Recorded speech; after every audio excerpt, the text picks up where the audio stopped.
Assalamualaikum warahmatullahi wabarakatuh. Yang saya hormati Bapak Elva Hermawan. Hari ini kelompok kita dari kelompok 4 ingin mempresentasikan analisis prediction cost dari Imaginary ID.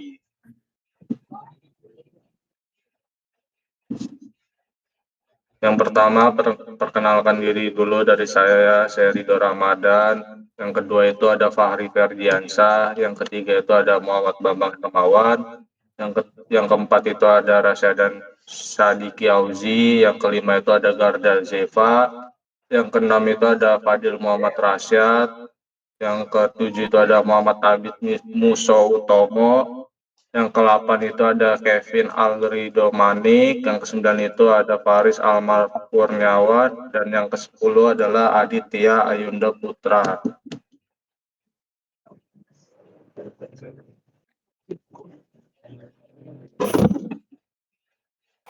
Dan ini untuk profil corporate-nya, Imaginary atau PT Akal Andal Aksara adalah production house yang didirikan oleh beberapa kreator ternama. Salah satunya yaitu Ernest Prakasa. Fokus pada pembuatan film, serial, dan konten digital dengan pendekatan cerita yang kuat dan dekat dengan kehidupan sehari-hari. Sering mengangkat tema keluarga, relasi, dan isu sosial dengan gaya yang ringan namun bermakna.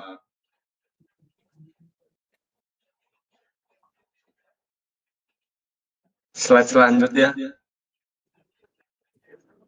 Oke, selanjutnya ini adalah untuk press release, yaitu berita dari penayangan bioskop film Agak Lain yang tayang pada tanggal 1 Februari. Dan berikutnya ada sosial medianya. Ini profil TikToknya, ada profil LinkedIn, dan ada profil Instagram. Nah, berikut iklan video dari trailer official Agak Lain yang ada di YouTube. Selanjutnya ada pencapaian PH Imaginary. Yang pertama, Agak Lain berhasil mencatatkan rekor fenomenal sebesar 11 juta penonton setelah 132 hari penayangan di bioskop, menjadikannya salah satu film terlaris sepanjang sejarah perfilman Indonesia. Sementara itu, Ngeri-Ngeri Sedap menembus 1,5 juta penonton dan membuktikan kekuatan formula script driven dalam menyajikan konflik keluarga yang bermakna budaya tinggi. Selanjutnya ada flyer Agak Lain. Deskripsi visual dan estetika. Komposisi visual dinamis dengan warna-warna kontras mencolok untuk menarik perhatian attention di lini masa media sosial. Penempatan tokoh utama Bene, Boris, dan Indra serta Oki dengan ekspresi ekspresif mempertegas genre horor komedi. Fungsi sebagai alat media kehumasan.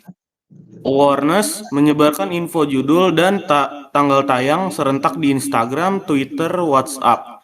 Identitas brand. Logo Imaginary konsisten memperkuat citra PH, cerita orisinal berkualitas.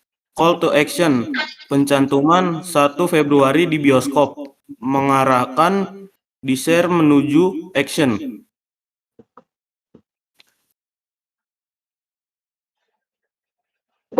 Kemudian di sini ada analisis model AIDA. Yang pertama attention itu tipografi judul besar dan unik serta latar tematik menangkap mata audiens saat scrolling di media digital. Kemudian ada interest, deretan komika ternama menjadi daya tarik utama bagi komunitas pecinta komedi Indonesia. Kemudian desire, kesan atau seru dan mencekam yang seimbang menciptakan rasa penasaran menonton di bioskop. Kemudian ada action, informasi tempat penayangan atau bioskop sebagai instruksi akhir bagi calon penonton.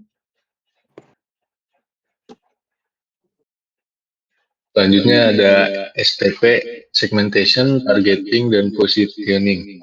Segmentation masyarakat Indonesia nasional, namun sering mengambil segmen spesifik berdasarkan latar belakang budaya seperti Batak di negeri-negeri Sedap atau Timur di Kakao Bos. targeting penonton usia produktif 17-45 tahun, pengguna aktif media sosial, dan penonton yang mencari kualitas naskah kuat serta emosi yang jujur, bukan sekedar komedi fisik. Positioning rumah produksi yang mengutamakan kualitas cerita, script driven, dan berpihak pada kreatif, berani bereksperimen, miss film hitam putih jatuh cinta seperti di film-film. Selanjutnya ada SWOT analisis. Yang pertama itu ada strengths, memiliki tokoh kunci yaitu Ernest Prakasa dan Dipa Andika. Dengan reputasi besar, fokus, originalitas, cerita, basis penggemar komunitas, seperti komika atau stand up komedi yang loyal. Yang kedua ada weaknesses, sebagai PH baru, jumlah pustaka film belum sebanyak kompetitor besar, ketergantungan pada figur tertentu dalam promosi. Yang ketiga ada opportunities, yang meningkatkan minat penonton bioskop terhadap cerita lokal yang relevan. Potensi kolaborasi dengan platform streaming global seperti Netflix dan Disney. Yang keempat, itu ada threats, persaingan ketat dengan PH besar bermodal raksasa, fluktuasi selera pasar film komedi di Indonesia.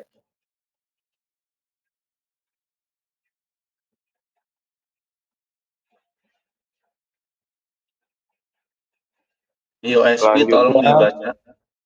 Selanjutnya ada USP. Keunikan Imaginary terletak pada kebebasan kreatif penuh yang diberikan kepada sutradara dan penulis, menghasilkan karya dengan rasa yang autentik dan berbeda dari formula film arus utama mainstream.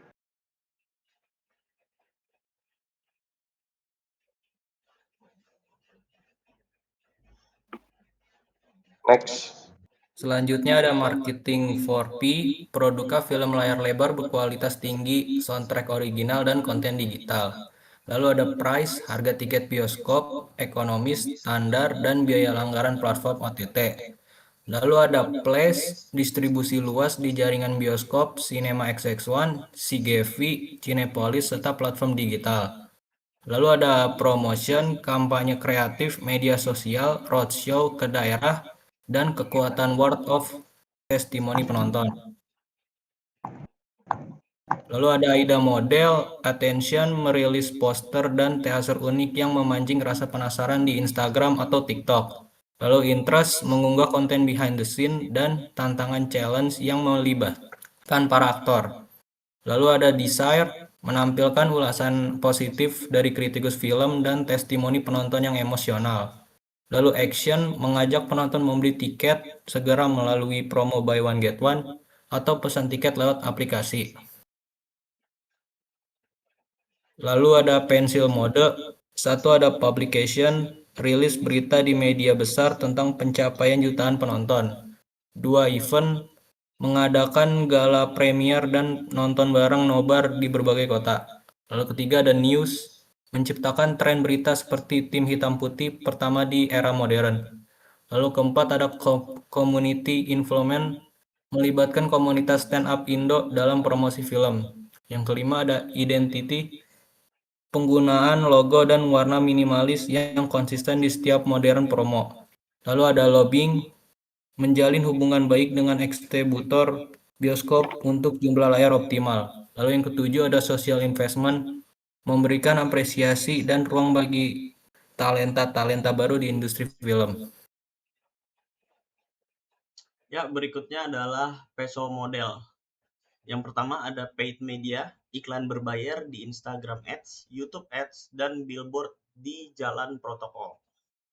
Dan kemudian ada earned media, ulasan sukarela dari influencer film, kritikus, dan pemberitaan organik dari media portal berita. Ada share media, konten yang dibagikan ulang oleh netizen di TikTok dan Twitter karena lucu atau menyentuh. Kemudian ada own media, aset mandiri seperti akun Instagram, imaginary.id, website resmi, dan kanal YouTube Imaginary.